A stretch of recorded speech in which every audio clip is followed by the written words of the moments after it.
Chapter 23.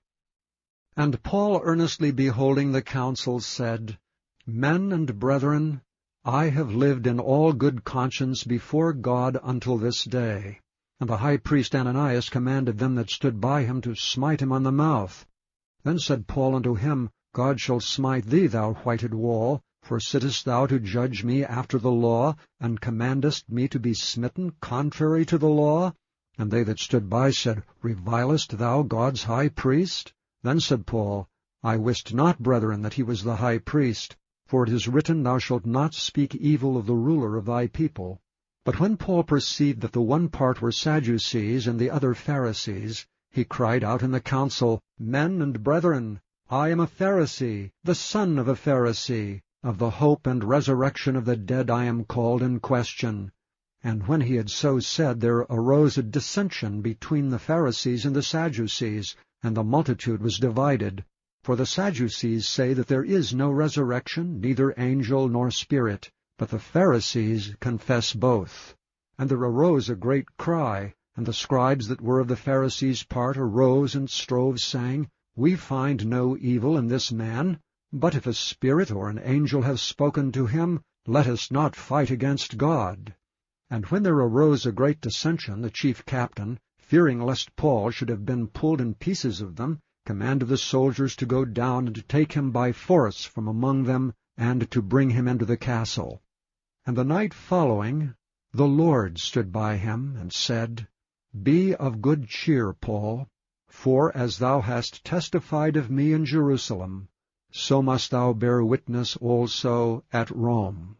And when it was day, certain of the Jews banded together, and bound themselves under a curse, saying that they would neither eat nor drink till they had killed Paul.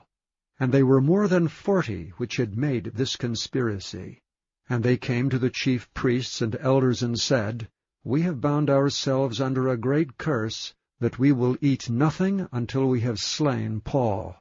Now therefore ye with the council signify to the chief captain, that he bring him down unto you tomorrow, as though ye would inquire something more perfectly concerning him, and we, or ever he come near, are ready to kill him. And when Paul's sister's son heard of their lying in wait, he went and entered into the castle, and told Paul. Then Paul called one of the centurions unto him, and said, Bring this young man unto the chief captain, for he hath a certain thing to tell him. So he took him, and brought him to the chief captain, and said, Paul the prisoner called me unto him, and prayed me to bring this young man unto thee, who hath something to say unto thee. Then the chief captain took him by the hand, and went with him aside privately, and asked him, What is it thou hast to tell me? And he said, The Jews have agreed to desire thee, that thou wouldst bring down Paul tomorrow into the council, as though they would inquire something of him more perfectly. But do not thou yield unto them, for there lie in wait for him of them more than 40 men, which have bound themselves with an oath, that they will neither eat nor drink till they have killed him, and now are they ready, looking for a promise from thee. So the chief captain then let the young man depart, and charged him, See thou tell no man that thou hast showed these things to me. And he called unto him 2 centurions, saying, Make ready 200 soldiers to go to Caesarea, and horsemen 70, and spearmen 200, at the 3rd hour of the night. And provide them beasts, that they may set Paul on, and bring him safe unto Felix the governor. And he wrote a letter after this manner, Claudius Lysias, unto the most excellent governor Felix, sendeth greeting.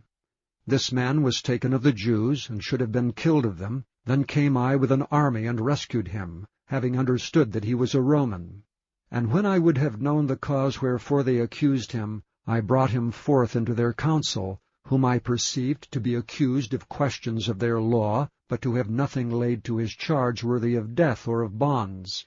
And when it was told me how that the Jews laid wait for the man, I sent straightway to thee, and gave commandment to his accusers also to say before thee what they had against him. Farewell. Then the soldiers, as it was commanded them, took Paul and brought him by night to Antipatris. On the morrow they left the horsemen to go with him, and returned to the castle. who, when they came to Caesarea, and delivered the epistle to the governor, presented Paul also before him. And when the governor had read the letter, he asked of what province he was. And when he understood that he was of Cilicia, I will hear thee, said he, when thine accusers are also come. And he commanded him to be kept in Herod's judgment hall.